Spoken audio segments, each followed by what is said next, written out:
m'appelle Thomas Devauche, je suis photographe plasticien.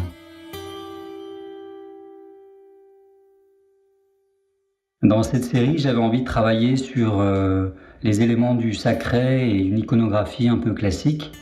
Et donc je cherchais des éditions avec Ingres, David, Velázquez, des artistes classiques. Dans les collages, on avait la possibilité de découper, et moi ce qui m'intéressait, c'était plutôt la déchirure. Alors j'ai été chercher des vieux livres d'art qui sont des livres à l'héliographie, qui est un vieux procédé d'art qui permet d'avoir une impression assez proche de la gravure.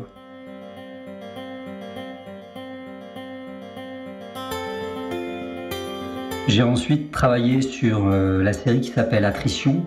Alors l'attrition, en fait, c'est une tension entre de la matière, une notion qu'on a dans l'architecture, mais qu'on peut aussi avoir dans la médecine.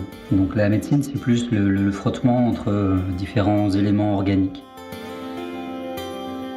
Au départ, dans les backstage de mode où j'ai un petit peu travaillé, j'allais prendre les mains, les yeux, le nez des personnes, et ensuite je me faisais une banque d'images. Et avec cette banque d'images, je constituais mes personnages. En noir et blanc, j'ai travaillé des piétas. L'idée ici, c'était de mélanger, d'avoir justement cette attrition, c'est-à-dire cette opposition entre le profane de la prise de vue, les prises de vue qui étaient par la suite faites dans les grands vernissages de type Paris Photo, la FIAC, où je prenais les spectateurs, donc finalement les gens qui sont et qui font le milieu de l'art dans lequel je suis, et l'idée était de les prendre en photo sans qu'ils s'en rendent compte, de prendre des éléments de leur corps, donc leur visage ou leur émotion face à une œuvre, et de recomposer ensuite des personnages qui étaient plus de l'ordre du sacré, donc ici des piétas.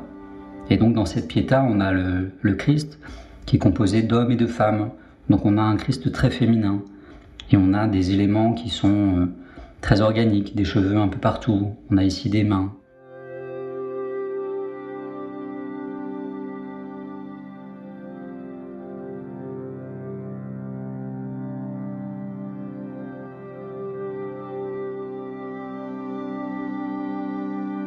Dans ce milieu du supermarché, j'ai voulu développer en fait un ensemble qui s'appelle cet obscur objet du désir et qui est décliné en plusieurs séries de photographies, pour le moment The Shoppers et Rayon. Là, j'ai essayé de questionner les nouvelles transcendances du monde contemporain en travaillant donc sur ces personnes qui sont au moment de payer leur consommation, leur parcours de consommation. Je les prenais en photo sans qu'ils se rendent réellement compte puisque j'étais assez loin des caisses. Au final, le rendu donne un aspect un peu fantomatique. Il y a une sorte d'absence en soi, voire une sorte de résignation. Par la suite, j'ai essayé de les confronter à leur objet de consommation, à ces couleurs qui sont choisies, préformatées pour vous faire désirer les objets et donc consommer.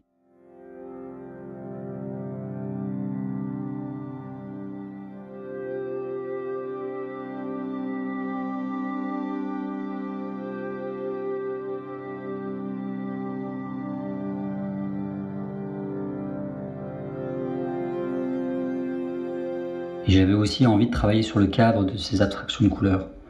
J'ai commencé au début par des baguettes très fines en aluminium, un peu trop sombres par rapport à l'idée que j'en avais qui devait être assez auratique, quelque chose de contemplatif. Et donc j'ai commencé à travailler sur la matière de l'or, et j'ai fait dorer chez un doreur ces matières d'aluminium noir.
travaillant ces baguettes chez Eldorer, j'avais aussi le désir de faire écho à ce qu'évoque la dorure dans l'histoire de l'art, c'est-à-dire souvent le sacré.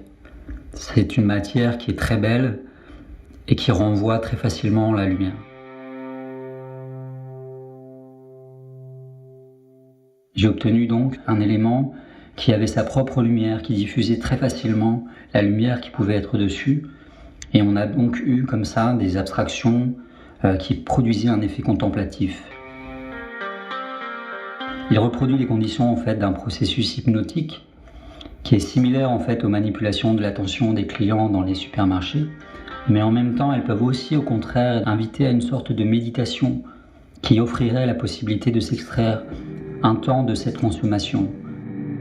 Cet obscur objet du désir, un désir parfois un peu sombre, puisqu'il est créé pour vous faire consommer, et en même temps, on a cette distance entre ces deux objets, cette femme en noir et blanc, et cette onde chromatique.